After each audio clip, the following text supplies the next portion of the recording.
Hi guys. So this is usually afternoon encouragements, but here we are. It's evening, but I'm here. We're back again in Psalms 25. And my question for you tonight is, where do you look when you're feeling struggles, right? In the hard parts of life, when you're in the hard moment, where is your focus?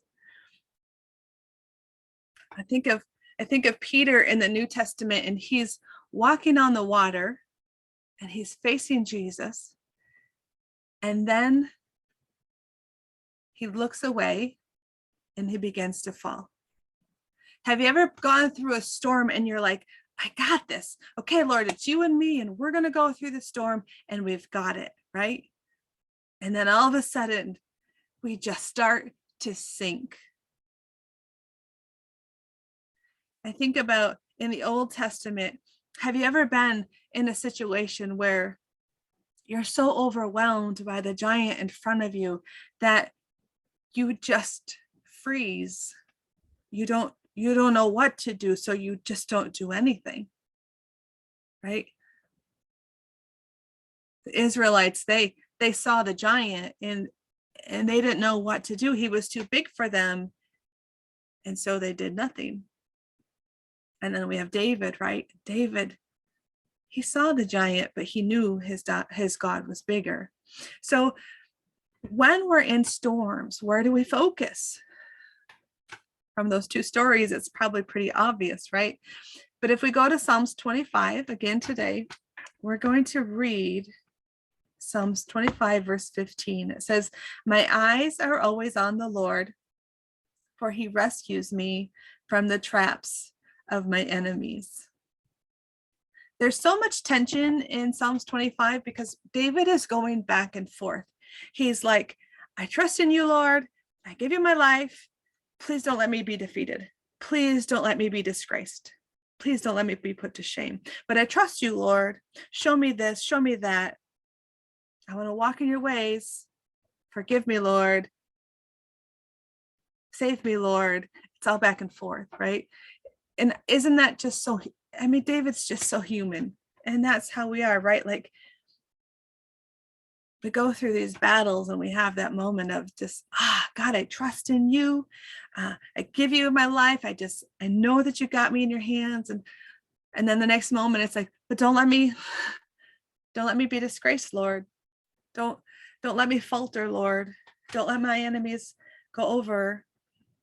But I love this right here in the middle of it, verse 15, that my eyes are always on the Lord, for he rescues me from the traps of the enemy. I wanted to say, watch out, right? When we're walking in our human bodies and in our right here, not spiritual sense, we're just walking down the street and we're just about to run into somebody will say, watch out, right? Or there's a pothole over there, watch out, don't fall in the hole, oh, look ahead, there's a bump, watch out, right? But in the spiritual life, God doesn't say watch out, he says watch me. It says, my eyes are always on the Lord, for he rescues me from the traps of my enemy. It doesn't say that my eyes are looking for the traps. It doesn't say that I'm looking and gingerly stepping because I don't want to step on a trap. It's my eyes are on God, and he's going to rescue me through the traps. And if we look at the rest of this verse, we're going to do that tomorrow, the rest of this chapter. We're going to find out that David is asking God to show him, to lead him, to teach him. And God does it, right? God will lead us. He will show us.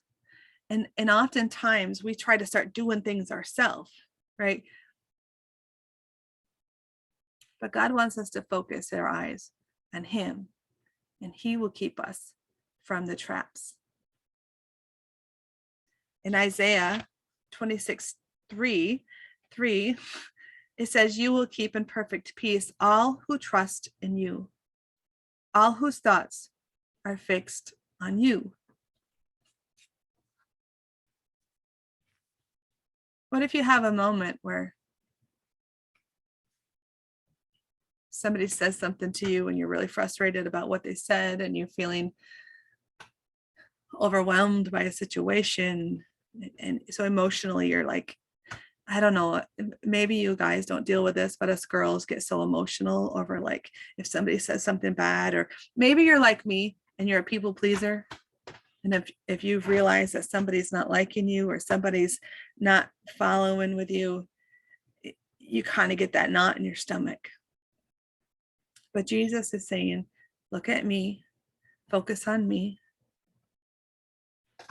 and I will bring you the peace, right?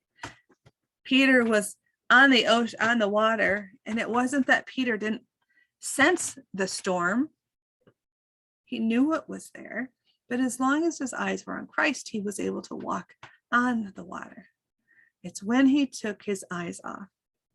So whatever situation you're in today, keep your eyes on God. Ask him to lead you. Ask him to show you. Ask him to keep your feet out of the traps. Ask him to keep you from sinking into the sea. Ask him to show you how big you are and to focus your focus on him rather than your giant. Over and over, there's different things. Even with David took his eyes off of God when he started the census, right? It wasn't how big God was anymore. Now it was how big was David and David's army. And that's where failure came, right? That was, man, he got disciplined for that. We have to know who our God is. We have to know where he is. And when we are facing a struggle, a hurt, a pain, a battle, whether it's a financial or it's an emotional, or it's a marriage, or it's a family, or it's a work situation, is your God big enough? In the Psalms, there's so much tension that David even tells God, feel my pain and see my trouble, forgive all my sins. He asked God to feel his pain. Have you ever asked God to feel your pain? God, see me. God, recognize what I'm going through down here. God, don't leave me. But then it's always back. But my eyes are focused on you.